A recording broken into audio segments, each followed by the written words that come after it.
മഞ്ചേരി ടൗണിൽ പ്രകൃതിയോട് ഇണങ്ങിയ ഒരു സ്വപ്ന വില്ല.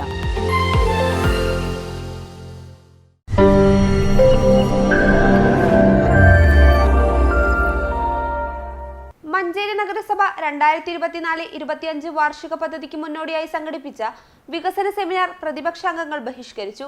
ചെയർപേഴ്സൺ നീതി പാലിക്കുക, പ്രതിപക്ഷ വാർഡുകളോടുള്ള അവഗണന അവസാനിപ്പിക്കുക എന്നീ മുദ്രാവാക്യങ്ങൾ ഉയർത്തി LDF കൗൺസിലർമാർ വികസന സെമിനാർ നടക്കുന്ന ടൗൺ ഹാളിൽ നിന്നും ഇറങ്ങിപ്പോയി.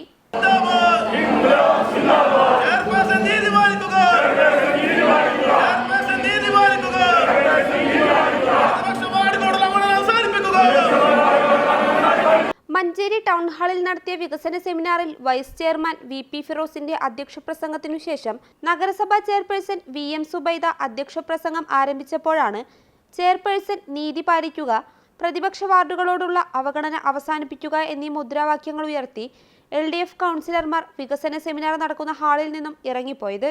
2024-25 വാർഷിക പദ്ധതിക്ക് മുന്നോടിയായി തയ്യാറാക്കിയ കരട് പദ്ധതി രേഖയിൽ ഫണ്ട് വീതം വെപ്പിൽ വിവേചനമുണ്ടെന്ന് പ്രതിപക്ഷം ആരോപിച്ചു. സർക്കാർ കൊടുത്ത ഫണ്ടുകൾ അപര്യാപ്തമായിരിക്കും, എന്തെങ്കിലും സർക്കാരിന് പരിമിതികളുണ്ടാവും, എന്തെങ്കിലും ഫണ്ട് സമയബന്ധിതമായിട്ട് സർക്കാർ കൊടുക്കാറുണ്ട്. കൊടുക്കുന്ന ഫണ്ട് ഇവിടെ വന്നിട്ടുള്ള 1,75,00,000 വന്ന മെയിൻ്റനൻസ് ഫണ്ട്, അതിനകത്ത് കേവലം ഈ ഇടതുപക്ഷ കൗൺസിലർമാർ വാർഡുകളിൽ തുച്ഛമായ വെറും 3 ലക്ഷം രൂപ മാത്രം, 4 ലക്ഷം രൂപ മാത്രം, 3 ലക്ഷം രൂപ മാത്രം നീക്കിവെച്ച് മറ്റു വാർഡുകളിൽ 7-3 എന്ന നിലയിലേക്ക് വളരെ ഒരു രേഖയാണ് അവർ തയ്യാറാക്കിയിട്ടുള്ളത്. വികസന സെമിനാറിലേക്ക് ഒരു രേഖയാണ് അവർ തയ്യാറാക്കിയിട്ടുള്ളത്. ഒരു പച്ചയായ സത്യമാണത്. അപ്പോൾ പാടെ ഈ വാർഡുകളെ അവഗണിക്കുന്ന ഒരു ഇല്ലാത്തൊരു സംഭവം, അവഗണന സ്വാഭാവികമാണ്, പക്ഷേ കടുത്തൊരു അവഗണന ഒരിക്കലും നമുക്കിത് അംഗീകരിക്കാൻ പറ്റില്ല.